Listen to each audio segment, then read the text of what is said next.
जय हिंद दोस्तों। इस सवाल को जरा ध्यान से देखिएगा और ये वाला जो सवाल पूछा गया था वो यूपीएससी प्रीलिम्स 2018 में पूछा गया ये क्वेश्चन है, उसको देखते हैं। इससे आपको ये पता चल जाएगा कि आखिर यूपीएससी एग्जाम में क्वेश्चंस पूछती किस पैटर्न से। इसी को हम डेली वन को एमसीक्यू क्वेश्चन शॉर्ट्स में हम इसको डिस्कस करते प्रीवियस ईयर क्वेश्चन पेपर को। देखिए इसमें आपके पास 3 स्टेटमेंट दिए गए, 3 स्टेटमेंट में से बताना था कि कौन सा स्टेटमेंट करेक्ट है। पहले आप जब भी कोई भी क्वेश्चन सॉल्व करें तो ये देख लिया कीजिए कि यहाँ पे क्वेश्चन करेक्ट पूछ रहा है या इनकरेक्ट पूछा जा रहा है। पहले इंग्लिश में देख लेते हैं। जैसे in the first Lok Sabha the single largest party in the opposition was the स्वतंत्रता पार्टी। यानी कि क्वेश्चन में ये कह रहा है कि जब पहला लोकसभा जब हुआ था तो उसमें जो लार्जेस्ट सिंगल अपोजिशन पार्टी के तौर पे आई थी वो कौन सी पार्टी आई थी? स्वतंत्रता पार्टी आई थी। दूसरा स्टेटमेंट कहता है इन द लोकसभा में जो लीडर ऑफ अपोजिशन होता है वो रिऑर्गेनाइज करता है फर्स्ट, जो लीडर ऑफ अपोजिशन था उसको जो रिऑर्गेनाइज किया गया था फर्स्ट टाइम के लिए वो कब किया गया था? 1969 में किया गया था। यानी कि हिंदी में भी देख लीजिए, लोकसभा में विपक्ष के नेता को पहली बार 1969 में क्या है मान्यता दी गई थी।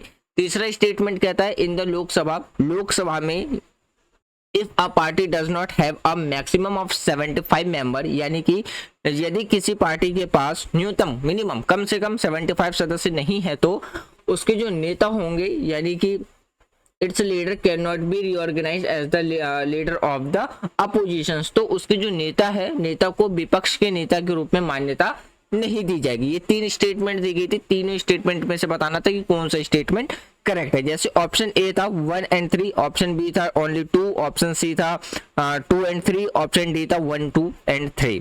तो इसका जो राइट आंसर होगा वो आपको देखने को मिलेगा ऑप्शन बी, यानी कि सिर्फ और सिर्फ हमारा दूसरा स्टेटमेंट करेक्ट है, बाकी पहला और तीसरा जो स्टेटमेंट है वो क्या है हमारा इनकरेक्ट है। अब थोड़ा सा एक्सप्लेनेशन देख लेते हैं।